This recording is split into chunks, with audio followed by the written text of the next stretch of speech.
महाराणीला पुत्र झाला आणि सगळ्या राजभवनामध्ये आनंदी वातावरण तयार झालं. परंतु ज्यावेळी राणी गर्भवती होती त्यावेळी राणीच्या सौतींनी महाराणी सुमतीवरती विषप्रयोग केलेला होता. राणीला पुढे पुत्र होईल आणि त्या पुत्राला राज्य गादीवरती बसवल्यानंतर आपल्या हातामध्ये काही सत्ता राहणार नाही, म्हणून राणीच्या सौतींनी बाळ पोटामध्ये असताना तिच्या अन्नामध्ये विष घालून विष द्यावं आणि राणीला मारून टाकावं अशी त्यांची योजना होती. आणि त्या विषप्रयोगाने राणीवर आणि राणीच्या गर्भावर इतका परिणाम झाला, राणीच्या सर्वांगाला रोग जडला आणि जे जन्मलेलं जे बाळ होतं त्या जन्मलेल्या बाळाच्या अंगावर सुद्धा सगळ्या सर्वांगावरती रोग जडला. आणि राजाने राणी गर्भवती झाल्यानंतर अनेक वैद्यांना दाखवलं, परंतु काही केल्या राणीचा आणि बाळाचा रोग कमी व्हायला तयार नाही. अनेक प्रयत्न केले राजाने, बाळ रात्रंदिवस रडतंय आणि रात्रंदिवस रडणार बाळ, त्या बाळाच्या रडण्याचा आवाज राजाच्या कानी येऊन राजाची झोप मोड होत आहे. आणि राजाने त्या बाळाच्या रडण्याला कंटाळून सैनिकांना आज्ञा दिली, सैनिकांनो या म्हणले, या बाळाला आणि या राणीला दूर वनामध्ये नेऊन सोडा. एवढा कसा कठोर झाला राजा. ज्या राणी समवेत इतके दिवस गोड संसार केला त्या राणीला आज वनामध्ये नेऊन सोडा म्हणतोय राजा. आणि राजाची राजाज्ञा झाल्यानंतर राजाच्या शिपायांनी राणीला आणि त्या राजपुत्राला एका रथामध्ये बसवलं आणि निर्भीड अशा अरण्यामध्ये नेऊन सोडलं. काय व्यथा आहे राणीची. आजपर्यंत राज्य केलेली महाराजाची राणी आजपर्यंत थाटाने महाराजासोबत संसार केला आणि त्या प्राणनाथाने तिला जंगलामध्ये आणून सोडलं. का तर बाळ झोपत नाही, बाळ रात्रंदिवस रडतंय आणि यांच्या अंगाला रोग जडलेला आहे, म्हणून या दोघांना अरण्यामध्ये नेऊन सोडला. एवढा दुर्धर झाला राजा. नियतीचा डाव पहा. राणीची अशी अवस्था झाली. त्या भयंकर अशा घनघोर वनामध्ये दोघांना सोडून तो रथ राजवाड्याच्या दिशेने गेला. भयंकर भीती वाटत आहे राणीला. आणि राणी जमिनीवरती पडून बाळाला समजावण्याचा प्रयत्न करत आहे. ते बाळ रडतंय, लहान बाळ रडतंय. कितीही केलं तर ते बाळ समजायला तयार नाही, ऐकायला तयार नाही. म्हणून राणीनं आकांत केला आणि महादेवाला हाक मारली, भगवंता आता तुझ्याशिवाय मला या संकटातून बाहेर काढणार कोणी नाही. भगवंता तूच माझा आता शेवटचा आसरा आहेस. देवा तूच माझी आशा आहेस, भक्तांचं संकट तारणारा. महादेवा माझ्या हाकेला धावून ये. महाराणीनं मारलेली हाक, नियतीनं केलेला तिच्या सोबतचा डाव, काय भगवंत स्वतः राणीच्या या आकांताला ऐकून धावून येतील. काय आहे सुमतीची कथा आणि कोण आहे एवढा कठोर राजा जो आपल्या लाडक्या महाराणीला वनामध्ये आणून सोडतो. त्याची कथा ऐकूया पवित्र अशा शिवलीलामृताच्या 7व्या अध्यायामध्ये. रामकृष्ण हरी. हरी वक्रतुंड महाकाय सूर्यकोटि समप्रभा निर्विघ्नं कुरु मे देव सर्वकार्येषु कर्मेषु सर्वदा गुरुर्ब्रह्मा गुरुर्विष्णु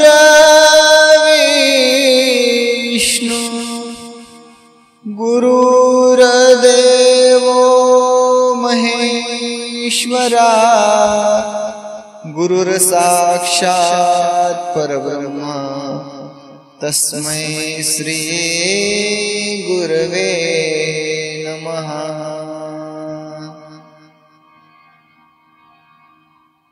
ओम नमो ज्ञानेश्वराय करुणाकरा दयाळा तुमचा अनुग्रह लाधलो पावन झालो चराचरी मी कळा कुसरी काहीच नेनो अति वचने बोलतो अति भाविका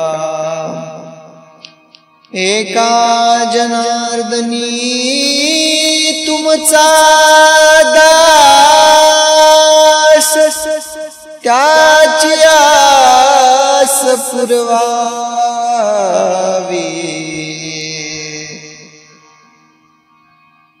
अलंकापुरी पुण्यभूमी पवित्र तेथे नांदतो ज्ञान राजा सुपात्र तया ठविता घडो पुण्य राशी नमस्कार माझा तया संत श्री सद्गुरु ज्ञानेश्वरासी।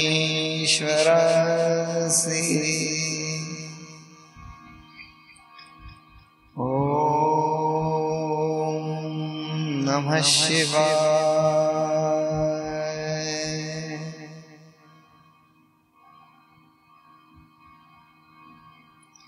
जन्मायोनिया देख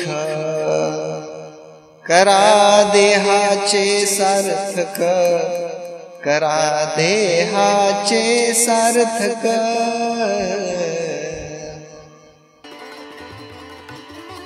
रामकृष्ण हरी। श्री गुरुला वंदन करून गोड अशा भगवंताच्या कथेला सुरुवात करूया। गोड असा वृत्तांत शिवलीलामृताच्या 7व्या अध्यायामध्ये आपण श्रवण करणार आहोत। भद्रायूचं कथन शिवयोगाने भद्रायूला दिलेला उपदेश इतका मोलाचा आणि इतका महत्वाचा उपदेश आहे। तो उपदेश निश्चित आपल्या सुद्धा जीवनाचं कल्याण करणारा उपदेश आपण श्रवण करूया। नैमिषारण्याच्या पावन क्षेत्रामध्ये पुढे सूतजी शौनकादी ऋषींना सांगतात कथा। विदर्भ देशामध्ये 2 ब्राह्मण होते। एकाचं नाव वेदमित्र होतं आणि एकाचं नाव सारस्वत होतं। ते दोघं अतिशय त्या दोघांची घनिष्ठ मैत्री होती आणि त्या दोघांनाही एक एक पुत्र झाला।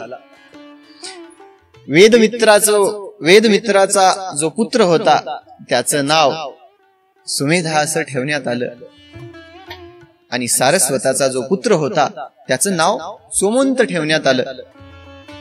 आता ह्या दोघांची जशी घनिष्ठ मैत्री होती तशीच त्या पुढच्या त्या दोघांच्याही पुत्रांची घनिष्ठ मैत्री। सुमेधा आणि सोमवंत या दोघांनाही वेद विद्या शास्त्र काव्य ज्योतिष विज्ञान सगळ्या विद्यामध्ये पारंगत करिवले दोघांच्याही माता पित्यांनी। आणि दोघांनाही सगळ्या शास्त्राचं सगळ्या विद्यांचं ज्ञान देऊन दोघेही ज्यावेळी परिपूर्ण झाले त्यावेळी या दोघांनीही महाराजा जो विदर्भ देशीचा जो राजा होता विदर्भ देशाच्या राजाकडे पाठवलं. जावा म्हणले महाराजांकडे. महाराज तुमच्या या विद्येला पाहून अपार तुम्हाला धन देतील. हे दोघही राजमहालामध्ये आले आणि यांनी आतापर्यंत जी विद्या ग्रहण केली होती या सर्व विद्येचं महाराजांपुढे निरूपण केलं. महाराजाला आनंद वाटला. अरे वा, दोघांनीही विद्याभ्यास चांगल्या प्रकारे केलेला आहे. आणि महाराजांनी विनोद बुद्धीनं, विनोद भावानं या दोघांनाही म्हणलं, तुम्ही काय करा, तुम्ही आता काय करा म्हणले, मी तर तुम्हाला धन देतोच.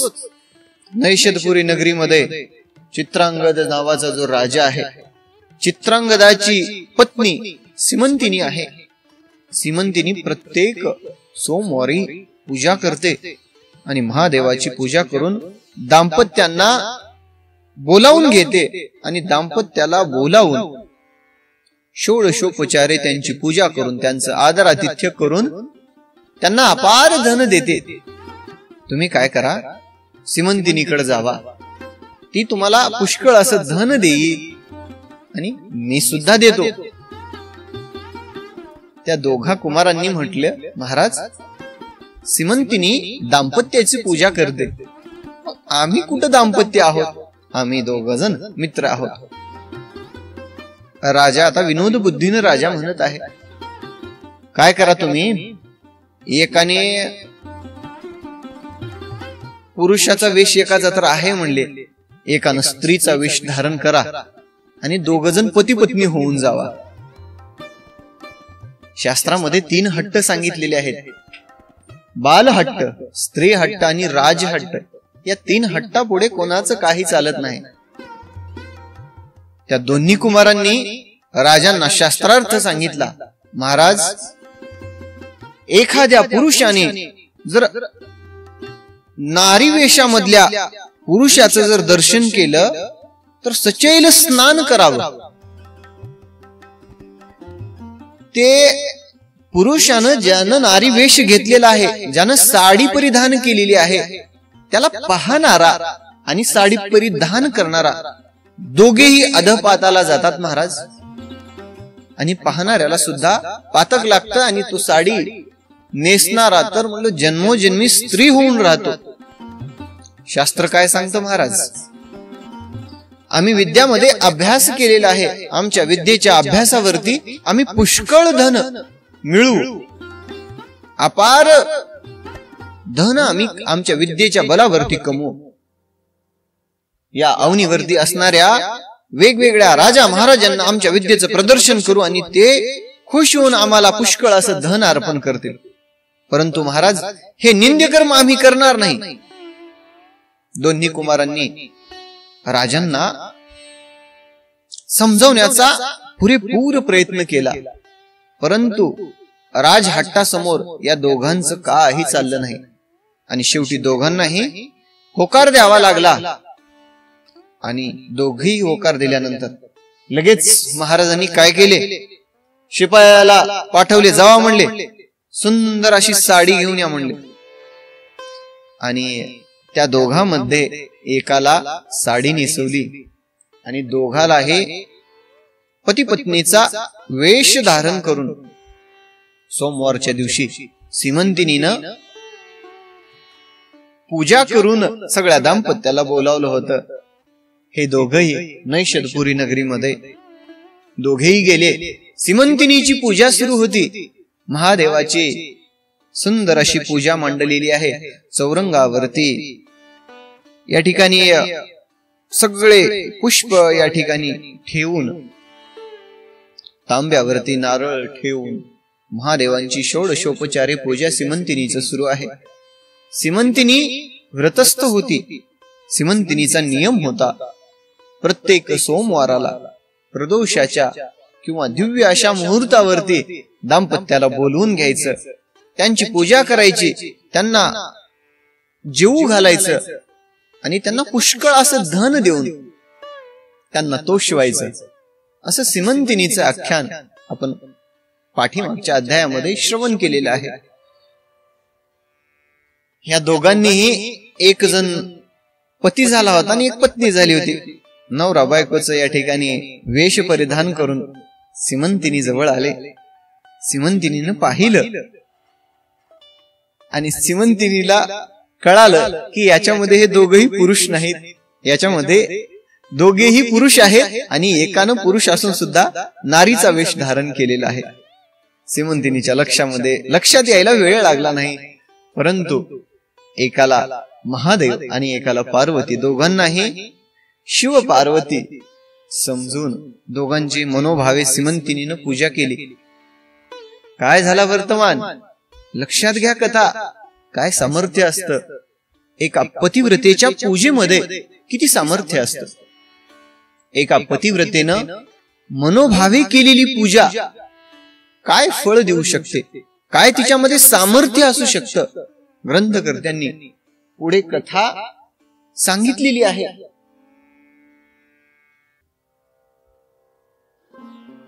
आणि दोघेही काय केले, पुष्कळ असं धन सीमंतिनीकडून घेतलं आणि दोघेही आपापल्या नगरीला निघालेले आहेत. वाटेमध्ये येत असताना एकांत असं वन लागलं आणि सारस्वताचा जो पुत्र होता का सोमवंत, सोमवंताची हावभावच बदलली. सोमवंताच्या लक्षामध्ये आलं, अरे म्हणले आपण स्त्रीचा केवळ वेश धारण केला होता, परंतु हे काय झालं, माझ्या अंगावरचे जे माझं सर्वांग बदललेलं आहे आणि मी पुरुष होतो आणि आता माझे सगळे सर्वांग स्त्रीच झालेलं आहे. हे काय झालं? त्याचे अंग बदलले आणि सीमंतिनीनं मनोभावे या दोघांची पूजा केलेली. केवळ नारीचा वेश धारण केला होता सोमवंतानं, खरोखरच सोमवंत नारी झाला. आणि तो सोमवंत त्या एकांत अशा वनामध्ये सुमेधाला म्हणतो काय, म्हणे आहे कांतवन वृक्ष लागले निबिड सधन, मी कामानळे करून गेले आहाळून प्राणपती.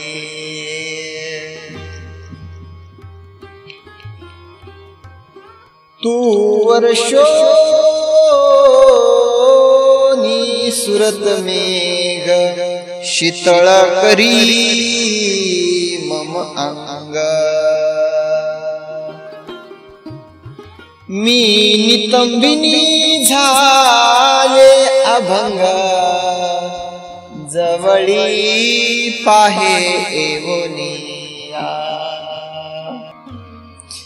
आणि सोमवंत म्हणत आहे, प्राणनाथा, हे माझ्या पतिप्रिया, आणि निर्भीड असं एकांत वन आहे आणि या एकांत वनामध्ये कामानं मला या ठिकाणी कामानं माझा जीव व्याकुळ झालेला आहे. आणि हे प्राणपती, माझ्यावरती या शीतळ अशा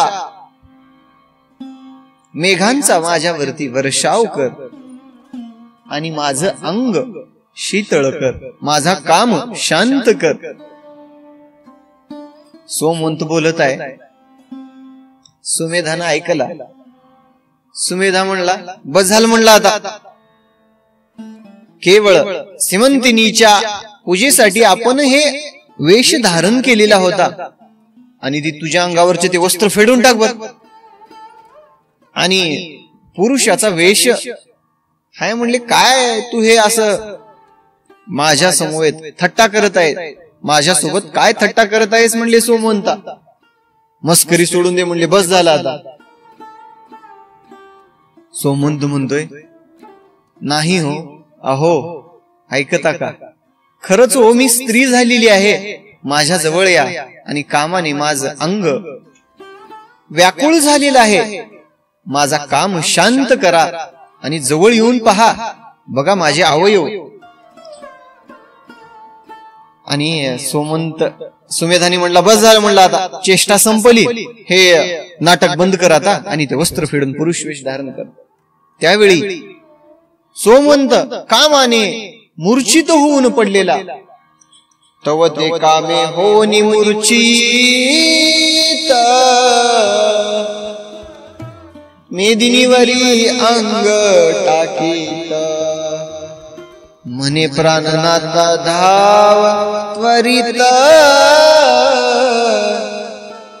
करी शांत काम ज्वराते.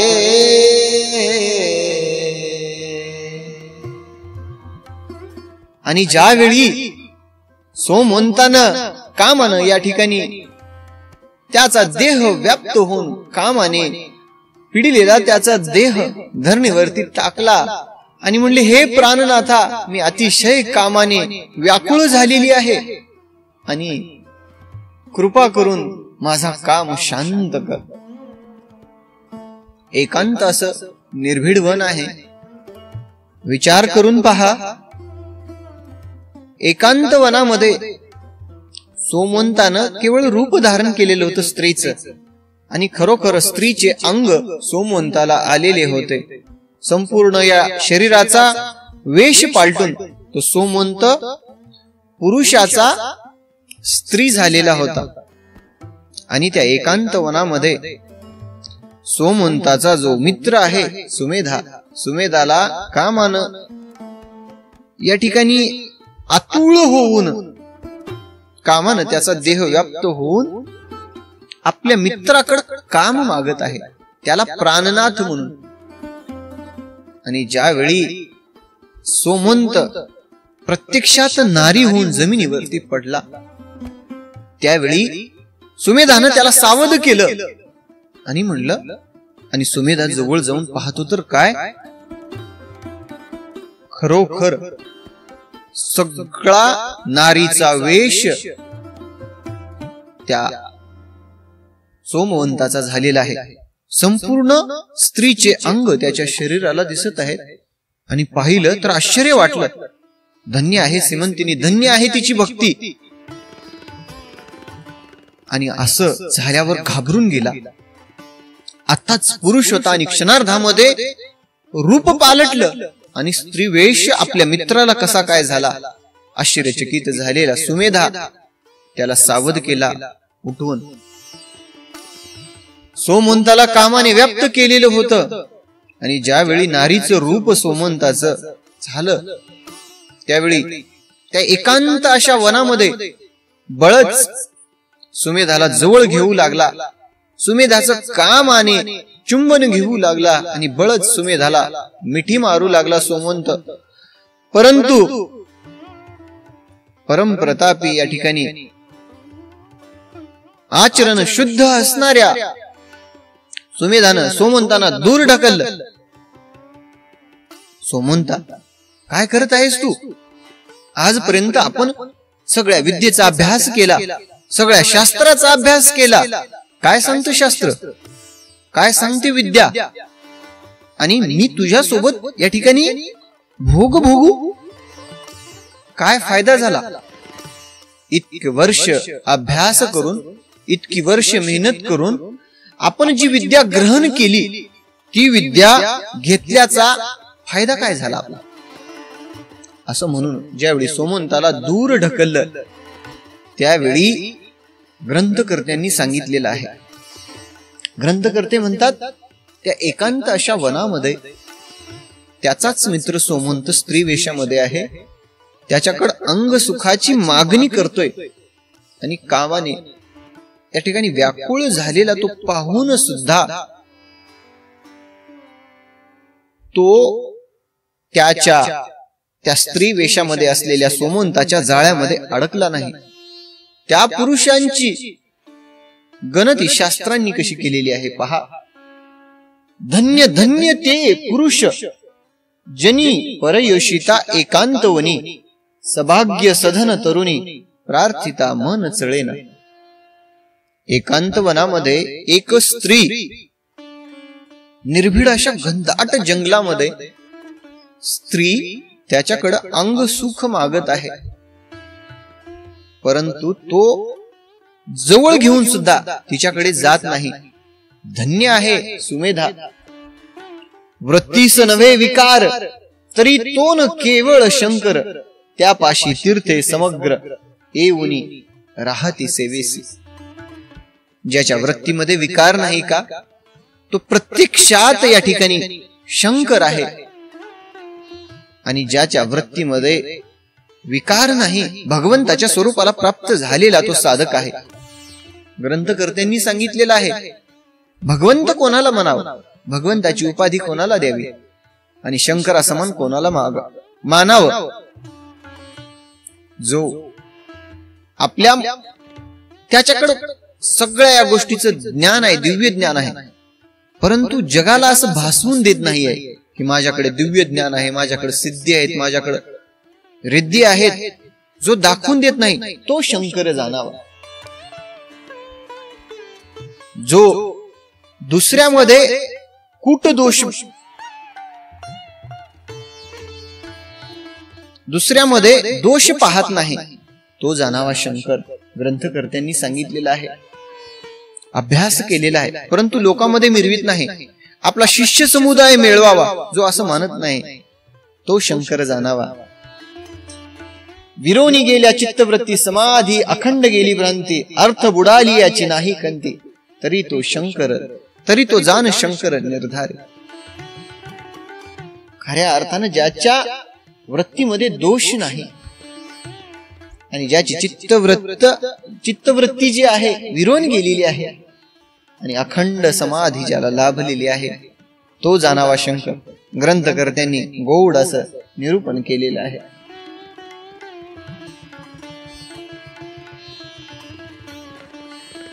आता सोमवंती झाली होती, थोडक्यात नारी झाली होती. या ठिकाणी सुमेधाला काय करावं कळायलाच तयार नाही. आणि अशा या अवघड अवस्थेमध्ये मागी लागला. या ठिकाणी माझ्या जवळ ये, माझ्या जवळ ये म्हणून बळेच असं मिठी घेऊ लागलाय. कसं बस त्या सोमवंताला धरून सुमेधानं घरी घेऊन आलं. आणि ज्यावेळी सारस्वत आहे, सारस्वताच्या स्वाधीन केलं आणि सारस्वतानी पाहिलं, हा सोमवंत, माझा सोमवंत, एकुलता एक मुलगा माझा या ठिकाणी धर्माचा या ठिकाणी नाश होऊन गेला. आणि सोमवंत वक्षस्थळ बडवीत, सोमवंताचा जो पिता आहे सारस्वत वक्षस्थळ बडवीत महाराजाकडे गेला आणि राग महाराजाला या ठिकाणी श्राप देऊ लागला. म्हणले, राजा, माझा एकुलता एक मुलगा असणारा, माझा या कुळीचा दीपक असणारा माझा सोमवंत, त्याची मुलगी झाली रे, सोमवंती झाली. आणि दुष्ट आहेस राजा तू, आणि तुझ्या या कृत्यामुळं आज त्याला स्त्रीवेश, त्याचा स्त्रीवेश झाला, त्याचं संपूर्ण अंग पलटलेलं आहे राजा, आणि तू धूर्त आहेस, तू कपटी आहेस. राजाला आश्चर्य वाटलं, असं कसं काय शक्य होऊ शकतं. बोलवा म्हणले सोमवंताला. आणि सोमवंताला ज्यावेळी राजाने पाहिलं, त्यावेळी खरोखरच सोमवंताचं स्त्रीरूप झालेलं होतं. आणि अशा या अवस्थेमध्ये महाराजांनी सगळ्या या ठिकाणी ब्राह्मणांना बोलवलं, सगळ्या वेद अध्ययन करणाऱ्या, शास्त्रामध्ये पारंगत असणाऱ्या पंडितांना बोलवलं. आणि महाराजांनी सांगितलं, मोठा यज्ञ आरंभ करा. आणि यज्ञ आरंभ करून आपल्याला या सोमवंताला, ही जी स्त्री झालेली आहे, स्त्रीचा आपल्याला पुरुष करायचा आहे. त्यावेळी सगळ्या ब्राह्मणांनी हात जोडले आणि सगळे ब्राह्मण म्हणतात, महाराज, आमच्या मध्ये एवढं सामर्थ्य नाही आणि आमच्यानं असं हे शक्य होणार नाही महाराज. सोमवंताचा या ठिकाणी हा जो स्त्रीवेशाचा झालेला आहे का, हे बदलणं शक्य नाही महाराज, आमच्यामध्ये एवढं सामर्थ्य नाही. आणि अशा अवस्थेमध्ये राजांनी काय केलं, राजांनी देवीचं अनुष्ठान सुरू केलं. आणि अशा या दिव्य अनुष्ठानामध्ये देवी भगवतीची आराधना करतोय राजा, आणि जगदंबेची आराधना करत असणारा राजा रात्रंदिवस होम हवन आणि जप सुरू आहे देवीचा. 7 दिवसापर्यंत यज्ञ सुरू आहे आणि राजा या ठिकाणी निराहारी, एक अन्नाचा कण सुद्धा घेतलेला नाही की पाण्याचा एक थेंब सुद्धा ग्रहण केला नाही. अशा या अवस्थेमध्ये 7 दिवस उलटून गेल्यानंतर देवी भगवती स्वतः प्रसन्न झाली आणि स्वतः प्रसन्न होऊन राजाला म्हणते, राजा उठ, तुझी जी तपश्चर्या आहे आज सार्थक झालेली आहे आणि माग काय पाहिजे तुला. त्यावेळी राजाने आराधना केली, देवी विनोदानं मी या सोमवंताला स्त्रीवेश धारण करून सीमंतिनीकडे पाठवलेलं होतं, परंतु खरोखरच या सोमवंताची सोमवंती झालेली आहे आणि पुरुष असणारा हा सोमवंत स्त्री झालेला आहे देवी, आणि याला आता परत पुरुष कर. त्यावेळी देवीने सांगितलं, राजा माझ्या सुद्धा अंगामध्ये तेवढं सामर्थ्य नाही किंवा माझ्याच्यानं ते शक्य नाही.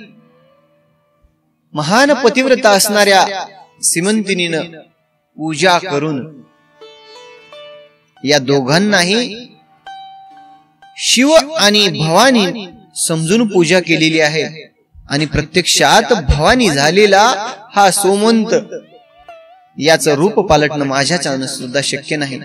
राजा तू काय कर, आता हा जो सोमवंत आहे सुमेधा सोबत याचं लग्न करा आणि याला दिव्य असा पुत्र होईल.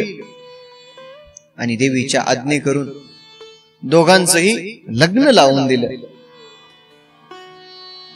आणि अंबिकेचं वचन मानून दोघांचं लग्न झाल्यानंतर दोघांनाही पुत्र झाला.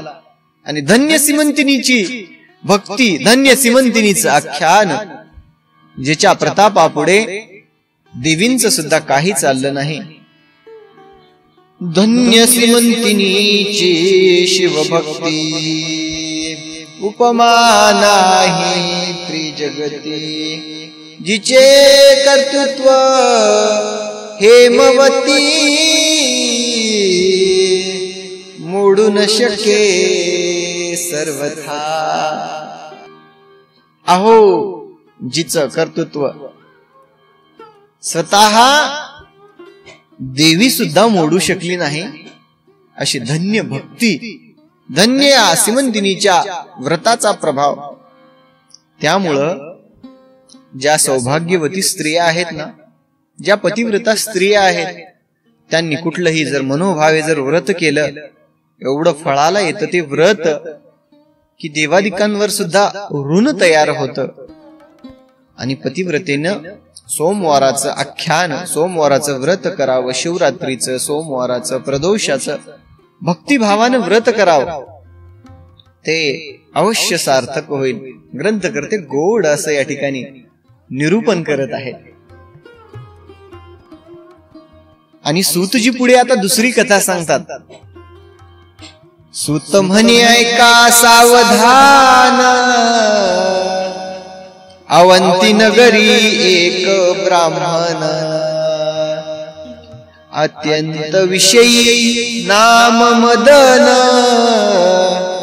शृंगार सुगंध माल्य प्रिय. सूतजी सांगतात पुढे शौनकादी ऋषींना, ऐका म्हणले, अवंती नगरीमध्ये एक ब्राह्मण होता, त्याचं नाव काय होतं? मदन होतं. आणि ब्राह्मण कुळीमध्ये जन्म घेऊन त्याचे कर्म कसे होते ऐका. रात्रंदिवस मद्यधुंद होऊन नशेच्या अवस्थेमध्ये असणारा तो मदन, मदनाची अवस्था पहा. पिंगला नावाची एक वेश्या होती, त्या वेश्येसोबत रात्रंदिवस राहायचा, रात्रंदिवस तिच्या दारामध्ये पडून राहायचा, एखादी कुत्रा पडून राहिल्यासारखा. आणि पिंगले सोबत सदा रत असणारा हा मदन अतिशय निंद्य कर्म याचे. मद्यप्राशन करायचं, मांस भक्षण करायचं आणि अभक्ष्य ते भक्षण करून त्याचं पाप एवढं वाढलं, परंतु पूर्वजन्मांचं काहीतरी त्याच्या पदरामध्ये पुण्य होतं. पूर्वजन्माचं पुण्य त्याच्या पदरी असल्यामुळं भगवंताची त्याला भेट कशी झाली पहा, कशी आहे कथा.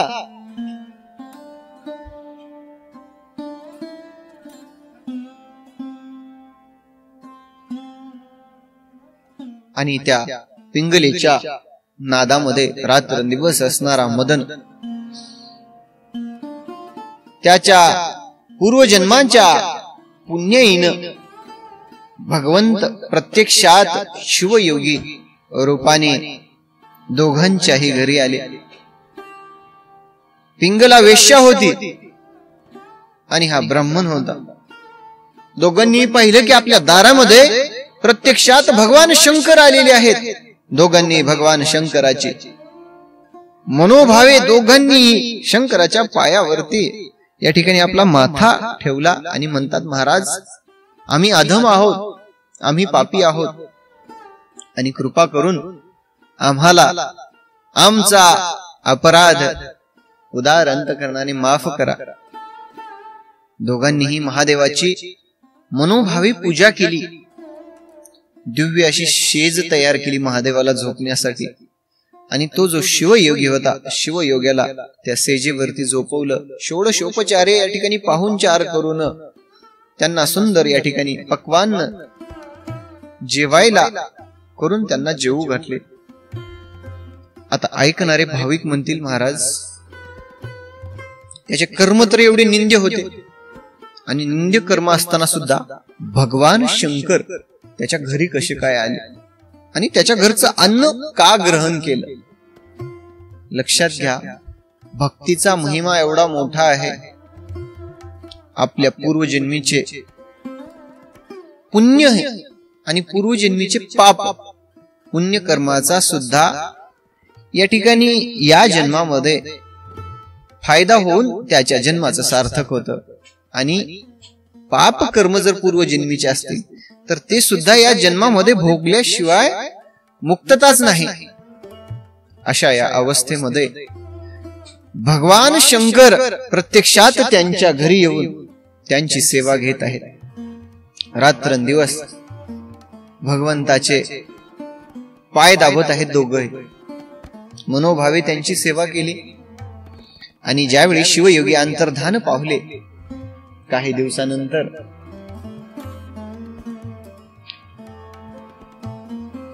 दोघेही मरण पावले.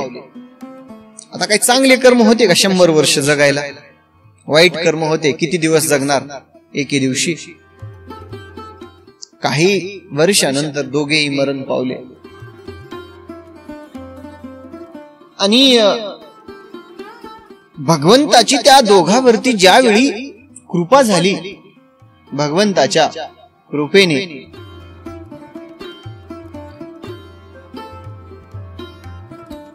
ती जी पिंगला होती आणि तो जो मदन होता, दोघांनाही दिव्य देह प्राप्त झाला. आणि ते दोघही दुसऱ्या जन्मामध्ये कोणाच्या पोटी जन्माला आले बघा. मग पिंगला आणि मदन कालांतरी पावली मरण. परी गाठीस होते पूर्व पुण्य शिवयोगी पूजनाचे. दाशार देशीचा नृपती वज्रबाहू नामे विशेष कीर्ती. त्याची पट्टराणी नामे सुमती जेवी दमयंती नळाची. आणि दाशार देशीचा जो नृपती होता वज्रबाहू, वज्रबाहूची पत्नी सुमती, सुमतीच्या पोटी ब्राह्मण राहिला. आणि जी पिंगला वेश्या होते, पिंगला वेश्या सीमंतिनीच्या उदरी जन्माला आली. गोड अशी कथा आहे, ऐका. आपल्या बायकोला रात्रंदिवस प्रेम करणारा राजा या संसारामधलं एक अशाश्वत खरं एक असं आहे, जोपर्यंत सौंदर्य आहे किंवा जोपर्यंत फुलामध्ये सुगंध आहे तोपर्यंतच त्या फुलाभोवती भ्रमर गुंजारव करीत असतात किंवा भटकत असतात. आणि जोपर्यंत हा देह पवित्र आहे, या देहानं या ठिकाणी सत्कर्म होत आहेत किंवा या देहापासून इतरांना फायदा होत असेल तोपर्यंतच या देहाला ठेवून घेतात. आज सुद्धा या कलियुगामध्ये आई वडिलांनी रात्रंदिवस कष्ट करून मोठं वैभव तयार केलं, मोठा राजवाडा तयार केला आणि आपल्या पुत्राला बांधून दिला. आई वडील म्हातारे झाल्यानंतर ज्यावेळी त्यांचा काही उपयोग होत नाही, ते काम करत नाहीत, त्यावेळी या पुत्रांनी आपल्या आई वडिलांना घराच्या बाहेर हाकलून दिलं. कठोर सत्य आहे हे, आणि हे सत्य पचायला खूप अवघड जातं. एका पुत्राचं आपल्या पित्याप्रती काय कर्तव्य आहे? ज्या पित्याने याला लहानाचं मोठं केलं, म्हातारपणाला हा त्यांची काठी होऊन त्यांचा सांभाळ करावा, त्यांना वृद्धाश्रमामध्ये नेऊन ठेवतो. तुझ्या जीवनाची कशी अवस्था होईल, कशी तुझ्या देहाला शांती लाभल, कसा राहशील बाबा? ज्या जन्मदात्या आई वडिलांचा तू होऊ शकला नाहीस, या जगाचा काय होशील आणि इतरांचा काय होशील? आणि तू ज्या आई वडिलांना दुःख दिलंस, तुला सुख कसं लाभल बाळा? आणि असंच एक सूतची कथा सांगतात. वज्रबाहूची जी पत्नी आहे सुमती, अवंती नगरीचा या ठिकाणी राजा आणि महाराणी, राजाला पुष्कळ बायका होत्या आणि सुमती लाडकी होती, लाडकी. आणि या सुमतीला पुत्र झाला. पुत्र झाल्यावर सगळ्या राजभवनामध्ये आनंद झाला, परंतु राणीच्या सवतींनी सुमतीवरती विषप्रयोग केला होता. कसं आहे, राज्यपदासाठी, राजपटासाठी भरपूर असं प्राणघातक हल्ले केले जातात, विषप्रयोग केले जातात. त्यामुळे जे कोणी राजपरिवारिक आहेत ना, त्यांना खूप सांभाळून राहावं लागतं. या सुमतीवरती ज्यावेळी विषप्रयोग झाला त्यावेळी ती मरण पावली नाही, परंतु तिच्यावर आणि तिच्या गर्भावर एवढा भयंकर परिणाम झाला. काय अवस्था झाली तिची ऐका. तिच्या सर्वांगामधून या ठिकाणी पू येऊ लागला, सर्वांगाला दुःख झाले आणि घोर अशी व्यथा तिच्या देहाला, तिला आणि बाळाला होऊ लागली. जन्मल्यापासून रात्रंदिवस ते बाळ रडत आहे. जन्म झाल्यापासून आतापर्यंत ते बाळ शांत होत नाही. वज्रबाहूने दूर दूर देशावरून अनेक प्रकारच्या वैद्यांना बोलवलं, परंतु काही जरी केलं तरी ते बाळ शांत व्हायला तयार नाही, ते बाळ झोपू द्यायला तयार नाही. रात्रभर रडते, दिवस रात्र रडणार बाळ राजाला सुख निद्रा घेऊच देत नाही. आणि अशा या राजाने त्या सुमतीवरती नियतीचा कसा डाव, कसा नियतीचा फेरा लक्षामध्ये घ्या. आणि रात्रंदिवस रडणार बाळ ज्यावेळी राजाची निद्रा भंग करू लागलं, त्यावेळी राजाने संतापून आपल्या शिपायांना आज्ञा देऊन या सुमतीला एका रथामध्ये बसून जावा म्हणले, या घोर अरण्यामध्ये, दूर वनामध्ये नेऊन या दोघांनाही सोडून या. किर किर किर म्हणले, रात्रंदिवस डोकं झोपू देत नाहीत, काय नाही म्हणले, जावा म्हणले. आणि राजा कठोर होऊन या दोघांनाही राजाने वनामध्ये नेऊन सोडलं. बघा कसा नियतीचा डाव सुमतीवरती फिरला.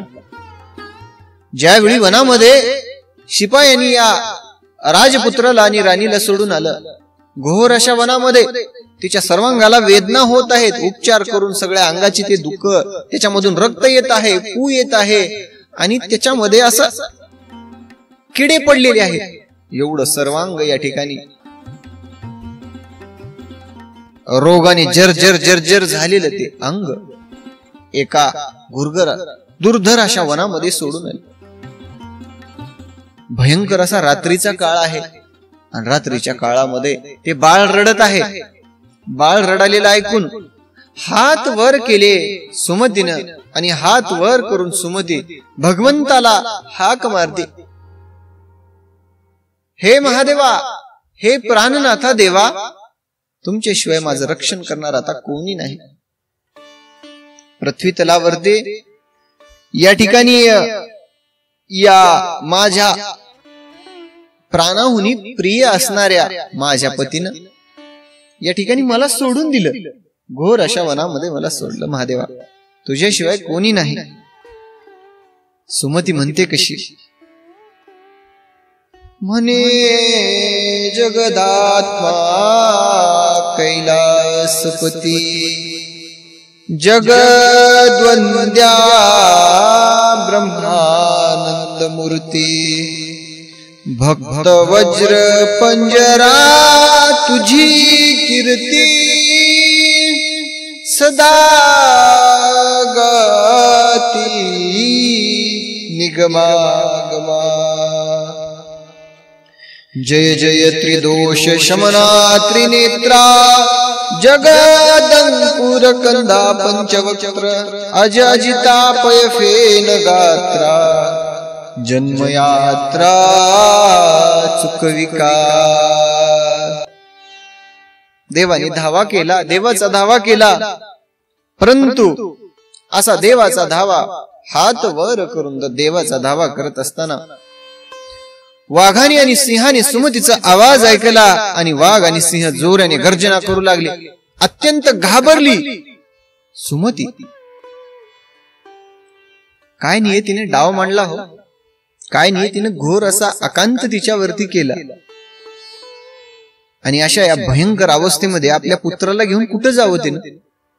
राजाने एवढं कसं कठोर मन केलं असं, कसे एवढे निर्दयी लोक असतील. आणि त्या वज्रभाऊचा हा कठोरपणा. त्या भयंकर अशा वनामध्ये एक पुरुष या ठिकाणी आला, वाणी आला आणि त्या पुरुषाने सुमतीला पाहिलं. अरे म्हणले, या दुर्धर वनामध्ये ही स्त्री एकटीच आहे आणि हिची आपण मदत करावी, किंवा असं म्हणा की प्रत्यक्षात भगवंतानेच तिच्यासाठी मदतीला पाठवून दिला, असंही म्हणणं काही वावगं ठरणार नाही. आणि सुमतीला घेऊन या वैश्य नगरामध्ये, वैश्य नगराचा जो अधिपती आहे पद्माकर, पद्माकराजवळ आला. आणि राजाने पाहिलं कोण आहे ही स्त्री, आणि या जर्जर अवस्थेमध्ये इथं कशी काय. त्यावेळी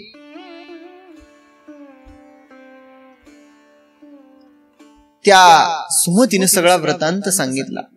महाराज, मी काही अशी तशी स्त्री नाही, मी म्हणजे राजाची राणी आहे, महाराणी आहे मी, आणि हा राजपुत्र आहे. याची ही अवस्था झाली. जे वज्रबाहू आहे, महाराज वज्रबाहू, अवंती नगरीचा राजा असणारा, त्याची मी पत्नी आहे, भार्या आहे. आणि त्याने ज्यावेळी या बाळाला रोग झाला, आमच्या दोघांना रोग झाला, त्यावेळी आमच्या दोघांना या अशा घोर अशा वनामध्ये राजाने कठोर होऊन आणून सोडलं. महाराज, प्रारब्धाची प्रारब्ध गती. ज्यावेळी मी धरणीवरती भगवंताला हाक देऊन मूर्छा येऊन पडले, त्यावेळी माझी वाणी ऐकून वनगायी आल्या. वनगायांनी या ठिकाणी आपल्या पुच्छाने, शेपटीने वारा घातला मला. आणि राजपत्नी असणारी मी त्या घोर अशा वनामध्ये फिरत आहे. आणि पशु पक्षी माझी वाणी ऐकून रडू लागले महाराज, रुदन करू लागले आणि वृक्ष पक्षी छाया करू लागले मला. परंतु मी असणारी अभागिनी आज या तुमच्या नगरामध्ये आलेली आहे. दीनवदन होऊन मी या ठिकाणी आलेला आहे. आणि पद्माकर राजा जो होता बघा, हा राजा किती कर्तव्य दक्ष आहे. राजा काय म्हणतो, तू माझी धर्मकन्या आहेस आणि माझं कर्तव्य आहे तुझा धर्मपिता म्हणून तुझं पालन पोषण करणं माझं कर्तव्य आहे. म्हणून राजाने सुमतीला आपल्या नगरामध्येच एक घर देऊन राहण्यासाठी तिला तिथंच या ठिकाणी तिला ठेवलं. परंतु बाळाची जी व्यथा होती, रात्रंदिवस रडणारं बाळ, काहीही केलं तर ते बाळ थांबायला तयार नाही. बाळाच्या शरीराला त्रास होत आहे आणि अशा अवस्थेमध्ये बघा त्या बाळाचं काय झालं. असो पुढे व्यथा होता कठीण, गेला राजपुत्राचा प्राण. सुमती शोक करी दीनवदन,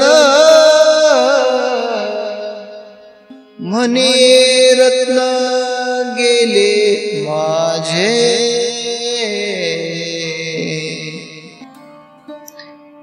आणि प्राणांतक व्यथा त्या राजपुत्राला सहन झाल्या नाही आणि ते बाळ मरण पावलं. सुमती राणी शोक करत आहे, माझं रत्न गेलं म्हणून हंबरडा फोडून रडत आहे. माझं लहान बाळ, काय माझ्या जीवनाची व्यथा. परमेश्वरा जगदीशा, काय माझ्या नशिबामध्ये, नशिबाचा माझ्या खेळ केलास देवा. आणि माझा आधार असणारा हा राजपुत्र, माझं बाळ तू हिरावून नेलं देवा. तिची सांत्वन करण्यासाठी पद्माकर राजा जेवढी आला, तिला वेगवेगळ्या प्रकारे समजावून सांगण्याचा प्रयत्न करतोय. परंतु काही केल्या राणीचं दुःख कमी होत नाही. महाराजाने महाला बाहेर काढून वनामध्ये आणून सोडलं आणि ज्या बाळाकडे पाहून जगावं म्हणायची थोडीशी उमेद आयुष्यामध्ये राहिली होती, ते बाळ सुद्धा मरण पावलं. काय अवस्था झाली ओ राणीची. विधीनं किती आकांत मांडलेला आहे आणि रडत आहे राणी. काही केल्या समजत नाही, काहीही केलं तर समजत नाही राणी. आणि धरणीवरती बाळाला ठेवून रडत आहे. आणि अशा तिच्या त्या दुःख अवस्थेमध्ये शिवयोगी त्या ठिकाणी आलेला आहे. आणि शिवयोगी आलेला पाहून महाराजांनी आदरातिथ्य करून या ठिकाणी शिवयोग्याला मनोभावे प्रणाम करून साष्टांग प्रणिपात करून शिवयोग्याला त्या ठिकाणी थांबविले. आता शिवयोगी उपदेश करत आहे महाराणीला. किती गोड उपदेश आहे पहा. शिवयोगी म्हणतो,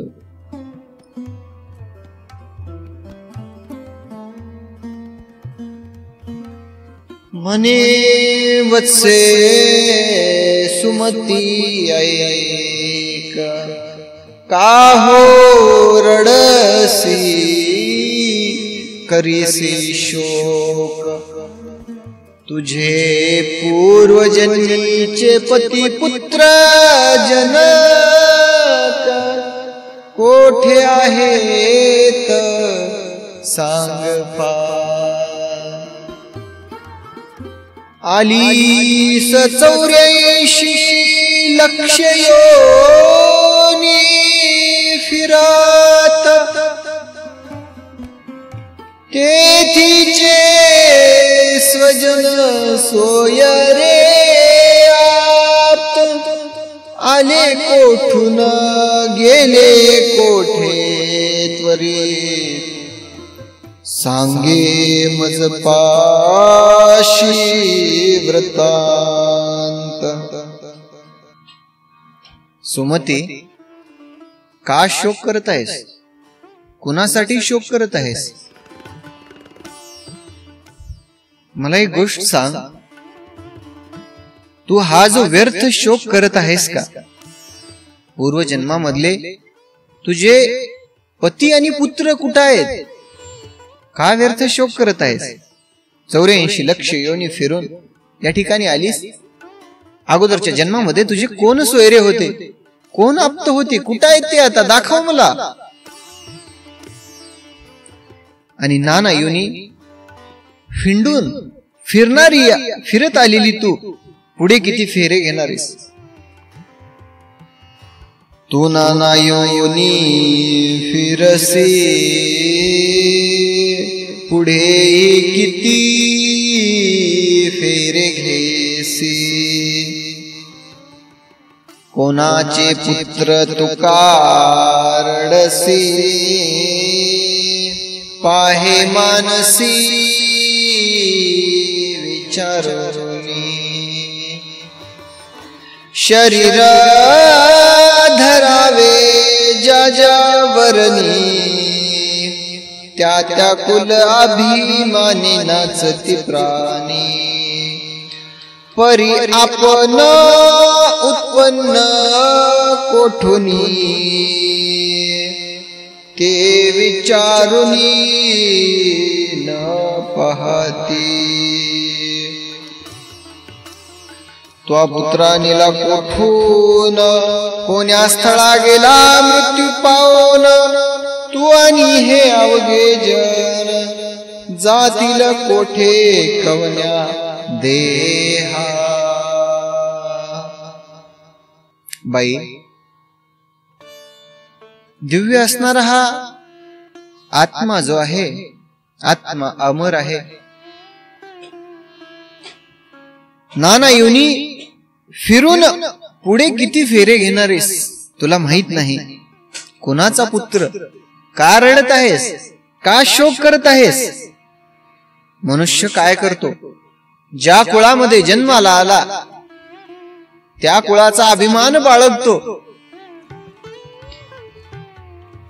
परंतु आपण कुठून उत्पन्न झालो हे लक्षामध्ये घेत नाही. तू पुत्र कुठून आणला होता आणि कोणत्या स्थळाला गेला? तू अवघे जण कोण्या स्थळाला जाणार आहोत तुला काय माहित आहे बाई? आत्मा शिव शाश्वत, शिवरूपी असा असणारा आत्मा शाश्वत आहे. आत्मा शिव शाश्वत शरीर क्षण भंगूर नाशवंत. तरी तू शोक करीसी व्यर्थ विचारुनी मनी पाहे पा. शिवरूपी असणारा आत्मा शाश्वत आहे आणि हे जे शरीर आहे ते नाशवंत आहे. नाशवंत देह जाणार सकळ आयुष्य खातो काळ सावधान. आणि नाशवंत असणार हे शरीर आहे, आत्मा अमर आहे.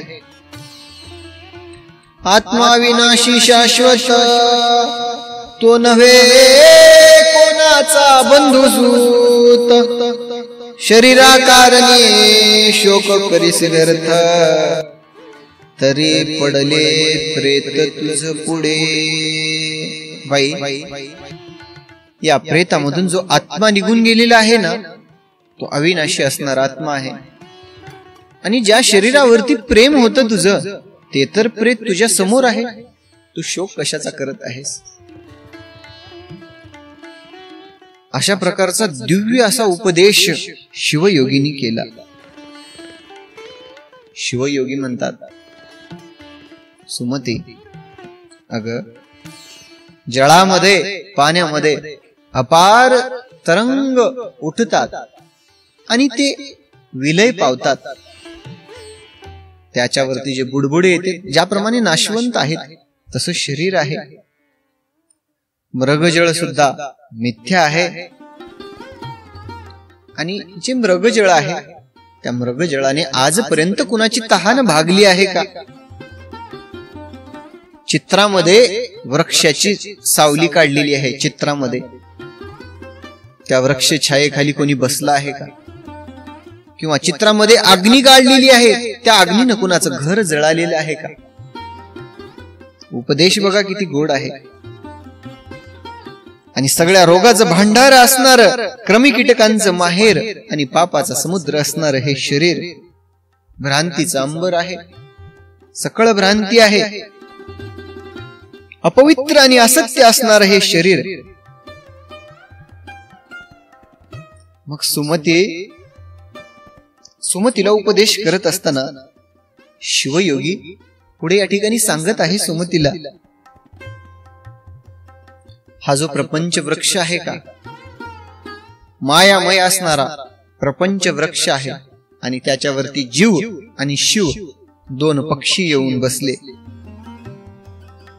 मायामय प्रपंच वृक्षी जीव शिव बैसले दोन पक्षी. शिव सावधान सर्व साक्षी जीव भक्षी विषय फळे. जीव काय करतो? जीव विषय फळे भोगतो. आणि शिव काय करतो? सदा सावधान असणारा हा शिव आहे. मग या विषयांची फळं भोगल्यानं काय होतं? ती भक्षिताची भुलून गेला, आपण आपणासी विसरला. ऐसा अपरिमित जीव भ्रमला, जन्म मरण भोगीतसे.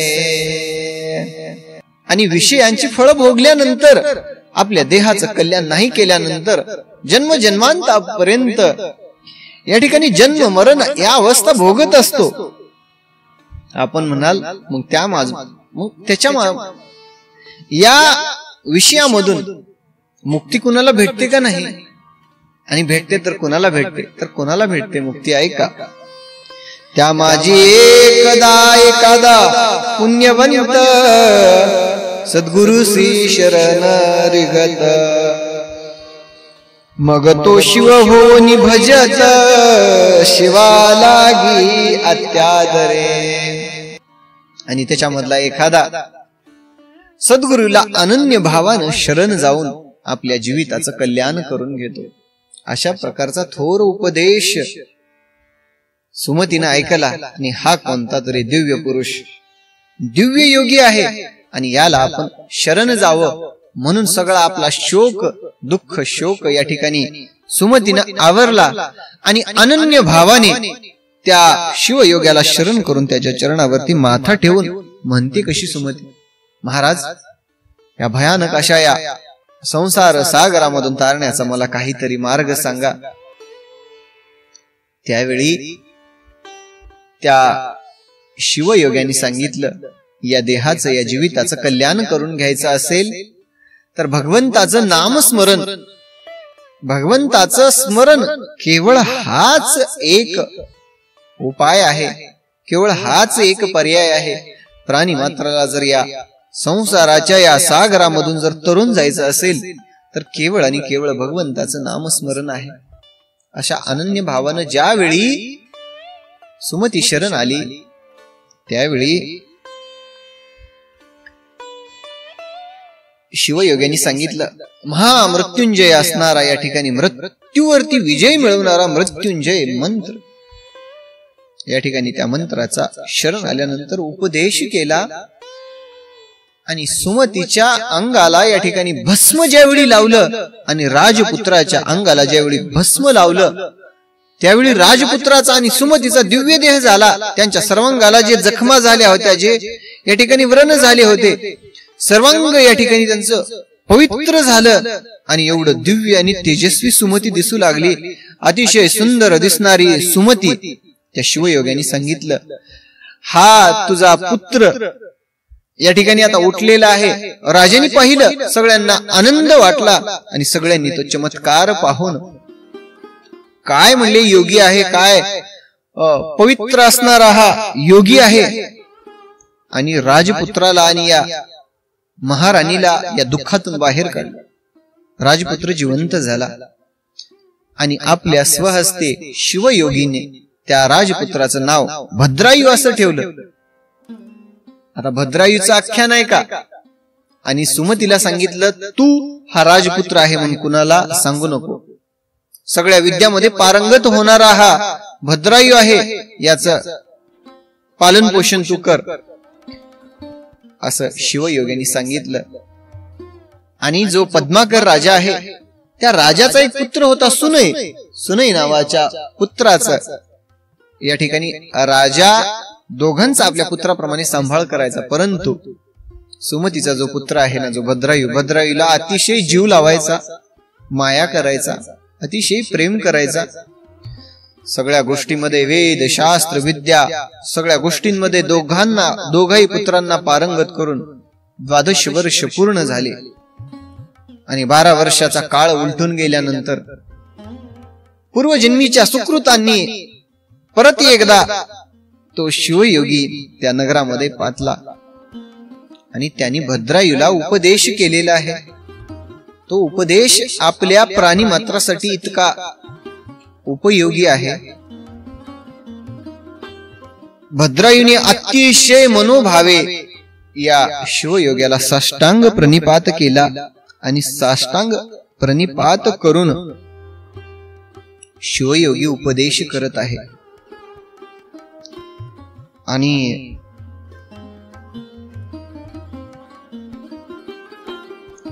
जी नीती आहे, धर्म नीती आहे, धर्म आपला काय सांगतो आणि धर्माची नीती काय आहे, ती धर्माची नीती शिवयोगी सांगत आहे. तुम्ही सुद्धा ध्यान देऊन ऐका. श्रुती स्मृती पुराणोक्त पाही, धर्म नीती वर्तत जाई, माता पिता गुरु पाई, निष्ठा असो दे सर्वदा. भद्रायू आपली माता, आपले पिता आणि आपले गुरु यांच्या चरणावरती अखंड निष्ठा असावी. यांच्याविषयी मनामध्ये उदार भावना असावी, प्रेम असावे. विचार केल्याशिवाय कुठलीही गोष्ट बोलत जाऊ नये. मागे पुढे, मागचा पुढचा विचार पाहावा आणि मग शब्द बोलावा कुशलत्वे. काळ कोण मित्र किती, कोणी द्वेषी शत्रू किती, आय काय वेळ किती, पहावे चित्ती विचारून. आणि जीवन जगत असताना कोण आपला मित्र आहे, कोण आपले शत्रू आहेत, कोणाची संगती करावी, कोणाची संगती करू नये, विचार करूनच एखाद्याच्या संगतीमध्ये जावं. दुर्जनांचा सहवास करू नये, दुर्जनांची संगती करू नये. या ठिकाणी जे आपले जे अतिथी आहेत, आपल्या दारावरती आलेल्या अतिथींचा यथोपचारे सन्मान करावा. दारावरती आलेला याचक या ठिकाणी अतृप्त होऊन जाता कामा नये. आपले जे गुरु आहेत, आई वडील आहेत, ज्या पंथाने गेले त्याच पंथाने आपण सुद्धा जावं, त्याच पंथाने क्रम करावं. ज्या पंथे गेले विद्वजन आपण जावे तोची पंथ लक्षण. आणि माता पिता गुरु निंदा प्राणांतीही न करावी. आपल्या आई वडिलांना आणि आपल्या गुरुची कधीच निंदा करू नये. जर आपल्या आई वडिलांना गुरूंना अपशब्द बोलाल, त्यांची जर निंदा कराल, अधपाताला जा. ग्रंथकर्ते सांगत आहेत, परोपकार करावा पूर्ण, परपीडा न करावी जाण. परोपकार करावा. दुसऱ्यावरती आपण समृद्ध आहोत ना, देवाने आपल्याला देणारे हात बनवले. याचकामध्ये देवानं आपलं या ठिकाणी त्या जन्माला घातलं नाही. दान देणाऱ्यापैकी आपण आहोत, म्हणून देण्यासाठी आपण समर्थ आहोत ना. द्यावं, अन्नदान करावं, परोपकार करावं. दुसऱ्या प्राणी मात्राला एखाद्याला आपल्या वागण्यामुळे पीडा होईल असं वर्तन करू नये.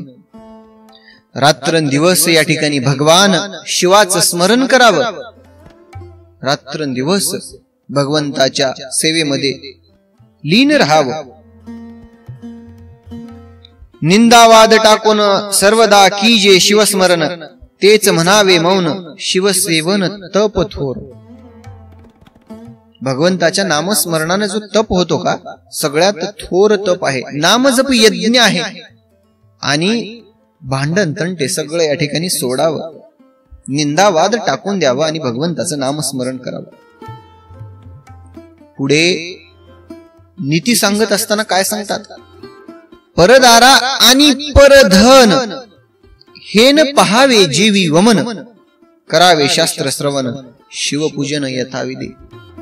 पहिल्या ओवीच्या कटाकणीमध्ये म्हणतात परदारा, दुसऱ्याची पत्नी, परधन, दुसऱ्याचं धन, यांच्याकडे कधीच लक्ष घालू नये. एखादा संसारिक आपल्या पत्नीला सोडून जर दुसऱ्या स्त्रीकडे दृष्टी सुद्धा टाकत असेल ना, किंवा कामदृष्टीने तिला जर पाहत असेल ना, तर त्याचा संसार सुफळ तर होणारच नाही, परंतु त्याच्या देहाला शांती कधीच लाभणार नाही. का? सगळे जे विकार उत्पन्न होतात का, हे डोळ्यातून उत्पन्न होतात. आणि एखाद्या नारीकडे जर काम भावनेनं जर पाहिलं तर मनामध्ये विकार उत्पन्न होऊन ग्रंथकर्ते म्हणतात परधारा आणि परधन यांच्याकडे पाहूच नये. विकार हे बाकी गोष्टी येणारच नाही. शास्त्राचं श्रवण करावं, करावे शास्त्र श्रवण. शास्त्राचं श्रवण का करावं? जे दिव्य ज्ञान जे लपलेलं आहे ना आपल्या धर्मग्रंथांचं, ते सगळं शास्त्रामध्ये आहे. शास्त्र पाहावं, त्यांचं अध्ययन करावं. त्याच्यानंतर कामपूर्ण धर्मपत्नीसी निषिद्ध जान पर योषितेसी, क्रोधे दंडावे शत्रुसी, साधू विप्रांसी नमीजे सदा. आपल्या जी धर्मपत्नी आहे, धर्मपत्नी सोबतच या ठिकाणी रत व्हावं, तिलाच काम भोग द्यावा. जे शत्रू आहे कठोर होऊन शत्रूला दंड करावा. एका राजाचं काय कर्तव्य आहे? त्याच्यानंतर दुर्जनाला या ठिकाणी शिक्षा करावी. दुर्जनाला दंभ दाविजे, दुर्जनासी दंभ दाविजे, भल्याचे पर पद रज वंदीजे. एखादा भला माणूस आहे का, त्याचे चरणाचे रज, त्याच्या चरणाचे कण सुद्धा वंदन करावं. चरण रजाचा एवढा मोठा महिमा सांगितलेला आहे. एखादा सत्पुरुष आहे, तो जर एखाद्या वाटनं जर गेला तर त्याच्या पायाची जी धूळ आहे का, ती धूळ आपल्या मस्तकी लावावी. त्याचा सुद्धा मोठा महिमा, गुरुच्या चरणाच्या धुळीचा महिमा ग्रंथकर्त्यांनी सांगितलेला आहे. सदा वाचेमध्ये नाव महादेवाचं असावं. शिव शिव शिव शिव शिव. ईश्वराला रात्रंदिवस ईश्वरी प्रेम, संताशी मैत्री. ईश्वरावरती प्रेम करावं, संतासोबत मैत्री करावी. द्वेषांची द्वेषी त्यांची उपेक्षा करी.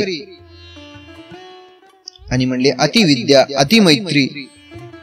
अतिविद्या अतिमैत्री खूप सावधतेने म्हणले. अतिपुण्य अतिस्मृती. उत्साह धैर्य दान धृती वर्धमान असावी. दान धर्म या ठिकाणी करत जावं. त्यानंतर पती पत्नी विषयी सांगितले. दारा धन आणि पुत्र यासी आसक्त नसावे अनुमात्र. अलिप्तपणे संसार करोनी आसक्त असावे. बायको आणि लेकरा सोबत जास्त सुद्धा लळा लावत जाऊ नये. तेवढ्या पुरतं तेवढं आपलं काय कर्म आहे, कर्तव्य काय आहे, आपलं कर्तव्य बजावायचं. आणि बायको लेकरांपासून अलिप्त व्हायचं आणि अलिप्त होऊन संसार करायचा.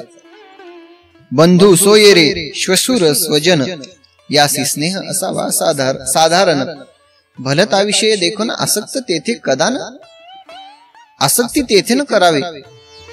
आणि जे सोयरे धैर्य आहेत का त्यांच्या सोबत सुद्धा साधारण जिव्हाळा असावा, तिथं सुद्धा जास्त आसक्ती धरू नये. सोमवार व्रत शिवरात्र प्रदोष विधियुक्त आचरावे विशेष. सोमवाराचं व्रत आहे, शिवरात्रीचं व्रत आहे, विधियुक्त करावं, आचरण करावे मनोभावे. शिवहरी कीर्तन निर्दोष सर्व सांडून ऐकावे. काम धंदा या ठिकाणी म्हणले अतिशय असेल तर म्हणले त्यातल्या त्यात वेळ काढून भगवंताचं या ठिकाणी नामस्मरण करावं. शिवाचं हरीचं कीर्तन. आता शिवलीलामृत ऐकत असताना एक गोष्ट लक्षात घ्या, शिव आणि हरी मध्ये कधीच भेद करू नका. घोर अनर्थ आहे, घोर पाप आहे बरं का. महादेवामध्ये हरी आणि हरामध्ये भेद करूच नका. महादेवाला भजायचं, विष्णूची निंदा करायची, भगवान श्रीकृष्णांची निंदा करायची, रामचंद्र प्रभूला मानायचं नाही, एकाला भजायचं आणि एकाला. या निंदेमध्ये पडूच नका. सगळे देव, सगळा एक परात्पर जो अखिलेश परब्रह्म आहे ना, तो एकच ईश्वर आहे. आणि त्याची ही वेगवेगळी रूप आहेत, त्यांच्या या लीला आहेत. पवित्र अशा नवनाथ भक्तिसार ग्रंथाचं आपण श्रवण केलं. या ग्रंथामध्ये नवनाथांनी अनेक या ठिकाणी आपल्या लीला करून समाधी अवस्थेमध्ये आज सुद्धा या कलियुगामध्ये लोकांचं या ठिकाणी कल्याण करण्यासाठी आज सुद्धा आहेत. संजीवन समाध्या आहेत त्यांच्या. नवनाथ भक्तिसार आपण श्रवण केला. भगवान श्रीकृष्णांच्या आदेशानुसार, आज्ञेनुसार सगळ्यांनी अवतार घेऊन कार्य केला. कवी नवनारायणाचे अवतार असणारे त्यांनी अवतार कार्य केलं. रेवणनाथांनी भगवान शंकरांना सुद्धा या ठिकाणी परास्त केलं, परंतु त्यांनी सुद्धा त्यांना जवळ घेतलं. मग आपण का द्वेष करायचा? सगळे संप्रदाय धर्म काय शिकवतो? आज आपल्या सगळ्या धर्म आणि पंथ सगळे एक होऊन केवळ हिंदू आपण आहोत. सगळ्यात अगोदर काय धर्म सगळ्यात श्रेष्ठ आहे हो, वर्ण नंतर आलं. सगळ्यात श्रेष्ठ आहे धर्म आहे, सनातन धर्म आपला. हिंदू आहोत आपण. सगळ्यात श्रेष्ठ हे ठेवा, त्या उच्च कोटीचे विचार ठेवा. नाहीतर आज या कलियुगामध्ये कित्येक असे प्रसंग आहेत की आपल्याला वेगवेगळ्या या वर्णामध्ये गुंतवून इंग्रजांनी इतकी वर्ष राज्य केलं. आपल्या या जातीमध्ये जाती भेदभाव करून धर्म जाती भेदभाव करायला सांगतो का? अगोदर वर्णाश्रम कसा होता ते चांगल्या कर्मानुसार त्याचा धर्म समजला जायचा श्रेष्ठ. कर्मानुसार कर्मच हा तुमचा धर्म समजा. या हरिहराच्या निंदेमध्ये पडू नका आणि पापाचा या ठिकाणी वाली होऊ नका.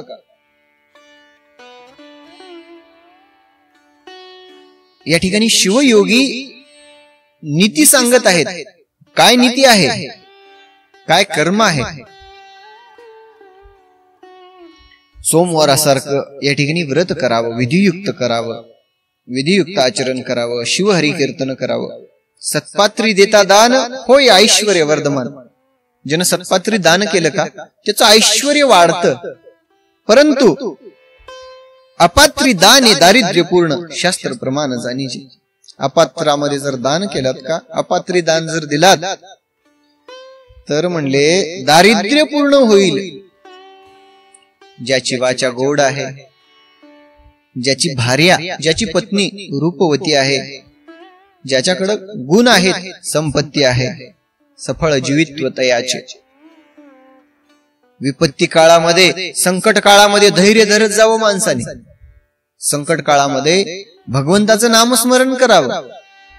आणि तारणारा आणि मारणारा ईश्वर आहे हे गोष्ट लक्षात ठेवूनच या ठिकाणी कार्य करावं. ज्या लिंगाचे नाही पूजन तेथे साक्षेपे पूजा करावी जाऊन. अनाथ प्रेत संस्कार जाण करणे त्या पुण्यासी पार नाही. एखाद्या या ठिकाणी भगवंताच्या या ठिकाणी मंदिराची जर पूजा होत नसेल, एखादं लिंग पूजन जर होत नसेल, निर्जर अशा अवस्थेमध्ये पडत असेल तर त्या ठिकाणी जावं. शक्य होत असेल तर या ठिकाणी जीर्णोद्धार करावा त्या मंदिराचा आणि त्या ठिकाणी जाऊन लिंग पूजा करावी. आणि तुम्हाला सांगू, अनाथ प्रेत संस्कार, जे अनाथ आहेत का, अनाथांचा जर प्रेत संस्कार केलं का, त्याच्या पुण्याची गणनाच नाही म्हणले, अपार पुण्य फल त्याला प्राप्त होईल. 4 रत्न आहेत पृथ्वीवरती, अन्न, उदक, सुभाषित आणि औदारी. औदारी असावं. वर्म कोणाचे न बोलावे, सद्भक्तांचे आशीर्वाद घ्यावे. भाग्याभाग्य येत सोहावे, स्वधर्म ध्रुव न ढळावा. आपला जो धर्म आहे, धर्माप्रती आपलं कर्तव्य काय आहे, कर्तव्य करत राहावं. कुलशील विद्याधन राज्य तप रूप यौवन या अष्टमध्ये करून मन भुलो न द्यावे. माझं कुळ श्रेष्ठ आहे त्याचा अभिमान येऊ दे. मी एवढी रूपवान आहे, मी रूपवती आहे, माझ्याकडे एवढी विद्या आहे. राज्य तप रूप यौवन याच्यावर गर्व करू नये. तरुण अवस्थेमध्ये मद होऊन तारुण्याच्या कुठला देव कुठला धर्म असं मद होऊ नका. हे तारुण्य तुमचं जास्त काळ नाही, चिरकाळ आहे, या ठिकाणी संपणार आहे. या गोष्टी लक्षामध्ये घ्या. आणि या शिवयोग्याने उपदेश केला भद्रायूला, गोड असा उपदेश करून 7वा अध्याय गिरी कैलास आहे. आणि याच्यावरती उमानाथ वास्तव्य करतात भगवान शंकर. साकडे न पडे सर्वदा. याचं जो पारायण करल निर्दोष यश जोडेल. हा अध्याय हिमाचल आहे. भक्ती भवानी कन्या वेल्हाळ तिसी वयोनी वरोनी पय फेन धवल शशुर गही राहिला. आणि पुढच्या अध्यायामध्ये अतिशय गोड आणि सुरस असणारी कथा. शिवयोगी दया करीत भद्रायुस ब्रह्मानंद निशी दिवस श्रवण करून विद्वजन. पुढच्या अध्यायाचं अतिशय गोड असं कथन आहे. तुम्ही या ठिकाणी श्रवण करा. शिवलीलामृत ग्रंथ प्रचंड स्कंद पुराण ब्रह्मोत्तर खंड परिस्वत सज्जन खंड सप्तमाध्याय गोडहा. आपण मनोभावे या अध्यायाचं जर श्रवण केलं असेल तर आपल्याला या अध्यायाची फलश्रुती प्राप्त झालेली आहे. हजारो मनोरंजनाची चॅनल आपण सबस्क्राईब करता. गोड अशा भगवंताच्या लीलाचं वर्णन करणार हे चॅनल आपण अवश्य सबस्क्राईब करा. व्हिडिओला लाईक करा, शेअर करा आणि जास्तीत जास्त भाविकांपर्यंत भगवंताची गोड असणारी कथा पोहोचवा. अशा प्रकारे अध्यायाचे निरूपण करून पुढच्या अध्यायाची गोड कथा ग्रंथकर्ते निवेदन करत आहे. रामकृष्ण हरी. पुंडली कवरदे हरी विठ्ठल श्री ज्ञानदेव तुकाराम ज्ञानेश्वर महाराज की जय. कपिवर्य महारुद्र हनुमान की जय. अवधूत चिंतन श्री गुरुदेव दत्त वासुदेव हरि. हर हर महादेव पार्वती शिव हर. रामकृष्ण हरी. आदेश.